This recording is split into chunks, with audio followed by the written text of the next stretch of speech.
Supreme ಕೋರ್ಟಿನ ನ್ಯಾಯಮೂರ್ತಿಗಳಾಗಿ ಸಮಾಜದ ಎಲ್ಲ ವಿಚಾರಗಳು ಶಿವರಾಜ್ ಪಾಟೀಲ್ಗೆ ಗೊತ್ತಿಲ್ಲದೆ ಇರುವಂಥ ಯಾವುದೇ ವಿಚಾರಗಳಿಲ್ಲ.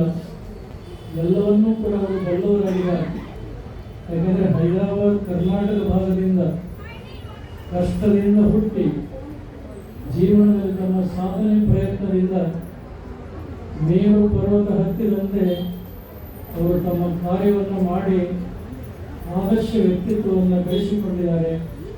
ಅವರ ಪ್ರಾಮಾಣಿಕತೆ ದಕ್ಷತೆಯನ್ನು ಕಂಡು ಕರ್ನಾಟಕ ಸರ್ಕಾರ ಹಿಂದೆ ಲೋಕಾಯುಕ್ತರನ್ನಾಗಿ ಕೂಡ ಅವರನ್ನು ಮಾಡಿ ಗೌರವಿಸಿದ್ದು ತಮಗೆಲ್ಲ ಗೊತ್ತಿದೆ.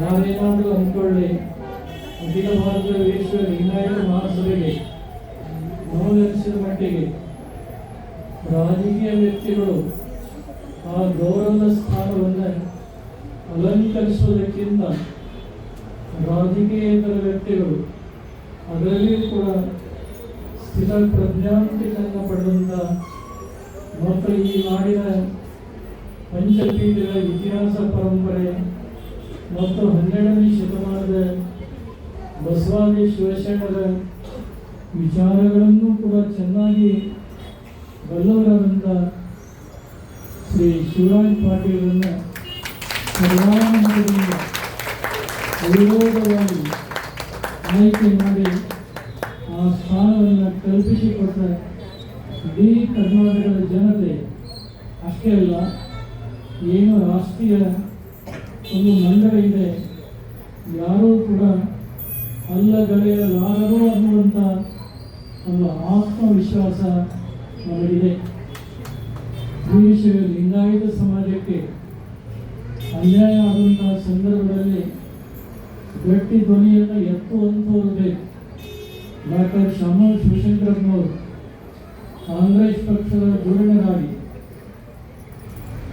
ಅವರು ಶಾಸಕರಾದರು, ಸಂಸದರಾದರು, ಸಚಿವರಾದರು ಕಾಂಗ್ರೆಸ್ ಪಕ್ಷದಿಂದಲೇ. ಅಷ್ಟೇ ಅಲ್ಲದೆ ಕರ್ನಾಟಕ ಕಾಂಗ್ರೆಸ್ ಪಕ್ಷದ ಕೊನೆಯ ತನಕ ಖಜಾಂಚಿಗಳಾಗಿ ಕೆಲಸ ಮಾಡಿದೆ. ಆದರೆ ಧರ್ಮದ ವಿಚಾರ ಬಂದಾಗ ನಾನು ಕಾಂಗ್ರೆಸ್ ಪಕ್ಷದಲ್ಲಿದ್ದೇನೆ ಅಂಥೇಳಿ ಸರ್ಕಾರ ತಪ್ಪು ನಿರ್ಧಾರಗಳನ್ನು ಪ್ರಕಟಪಡಿಸುವಂತಹ ಸಂದರ್ಭದಲ್ಲಿ ನನಗೆ ರಾಜಕೀಯ ಜೀವನಕ್ಕಿಂತ ನಮ್ಮ ಧರ್ಮ, ನಮ್ಮ ಸಂಸ್ಕೃತಿ ಮುಖ್ಯ ಅನ್ನುವಂಥ ಧ್ವನಿಯನ್ನು ಎತ್ತಿದಂಥ ಧೀಮಂತ ನಾಯಕರು ಡಾಕ್ಟರ್ ಶ್ಯಾಮಲ್ ಶಿವಶಂಕರಪ್ಪನವರು.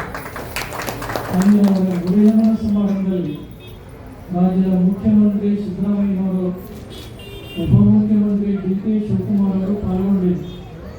ಸೇರಿದಂಥ ಸಹಸ್ರಾರು ಮಠಾಧೀಶರ ಸಮ್ಮುಖದಲ್ಲಿ ಪಂಚಪೀಠಗಳ ಪರವಾಗಿ ರಂಭಾಪುರಿ ದೇವರವರು ಆಶೀರ್ವಚನ ಕೊಡುವಾಗ ನಾವು ಒಂದು ಮಾತನ್ನು ಹೇಳಿ, ಶ್ಯಾಮಲ್ ಶಿವಶಂಕರಪ್ಪನವರು ಎಲ್ಲ ರಂಗಗಳಲ್ಲಿ ಅವರು ಮಾಡಿದಂಥ ಸೇವೆ, ಕೊಟ್ಟಂಥ ಕೊಡುಗೆ ಬಹಳ ದೊಡ್ಡದಿದೆ. ಮತ್ತು ಅವರಲ್ಲಿರುವಂಥ ಜಾತ್ಯತೀತ ಮನೋಭಾವನೆ ಎಲ್ಲರನ್ನ ಪ್ರೀತಿ ವಿಶ್ವಾಸದಿಂದ ಕಂಡು ಏನು ದೈವ ಭಕ್ತಿ ಉಳ್ಳಂತವರಾಗಿ ಎಲ್ಲ ಸಮುದಾಯದ ಜನರಿಗೆ ದಾನ ಧರ್ಮಗಳನ್ನು ಕೊಟ್ಟಂಥ ಡಾಕ್ಟರ್ ಶ್ಯಾಮಲ್ ಶಿವಶಂಕರಪ್ಪನವರಿಗೆ ಕರ್ನಾಟಕ ಸರ್ಕಾರ ಕೊಡುವಂಥ ಕರ್ನಾಟಕ ರತ್ನ ಅನ್ನುವಂಥ ಪ್ರಶಸ್ತಿಯನ್ನು ಅವರಿಗೆ ಪ್ರದಾನ ಮಾಡಿದ ಇಡೀ ಸಮಾಜ ಬಹಳಷ್ಟು ಸಂತೋಷ ಪಡ್ತಾ ಇದೆ. ಅದನ್ನು ತಮ್ಮ ಸಂಪುಟದಲ್ಲಿ ಇಟ್ಟು ನಿರ್ಣಯ ಮಾಡಿದರೆ ಬಹಳಷ್ಟು ಒಳ್ಳೆಯದನ್ನುವಂಥ ಮಾತನ್ನು ನಾವು ನೆನಪು ಮಾಡಿದ್ವಿ. ನಾನು ದುರ್ಗಾಂಬುದಿ ಬೆಟ್ಟದಲ್ಲಿ ಕೂಡ ಪುನರುಚ್ಚಾರವನ್ನು ಮಾಡಿದ್ದೆ. ಇವತ್ತು ಮತ್ತೊಮ್ಮೆ ಈ ಪವಿತ್ರವಾದಂಥ ಪೂಜಾ ಸಂದರ್ಭದಲ್ಲಿ ಅದೇ ಮಾತುಗಳನ್ನು ಪುನರುಚ್ಚಾರ ಮಾಡೋದರ ಜೊತೆಗೆ ಅವರಿಂದ ತೆರವಾದಂತಹ ಸ್ಥಾನವನ್ನು ಬಹುಶಃ ರಂಭಾಪುರಿ ಜನಪದವರ ಈ ಕಳಕಳಿಯ ಒಂದು ಕರೆಯನ್ನು ಅಖಿಲ ಭಾರತ ವಿಶ್ವ ಲಿಂಗಾಯತ ಮಹಾಸಭೆಯ ರಾಜ್ಯ ಮತ್ತು ರಾಷ್ಟ್ರೀಯ ಪದಾಧಿಕಾರಿಗಳು ವಿಷಯವನ್ನು ಮುಂದಿಟ್ಟುಕೊಂಡು ವಿರೋಧವಾಗಿ ಸರ್ವಾನುಮತದಿಂದ ಶಿವರಾಜ್ ಪಾಟೀಲರನ್ನು ಆಯ್ಕೆ ಮಾಡಬೇಕು ಅನ್ನುವಂಥ ಒಂದು ಆಗ್ರಹ ಮತ್ತು ಅಭಿಮಾನಪೂರ್ವಕವಾಗಿ ಈ ಸಂದರ್ಭದಲ್ಲಿ ಹೇಳಲಿಕ್ಕೆ ಬಯಸ್ತಾ ಇದ್ದೇವೆ.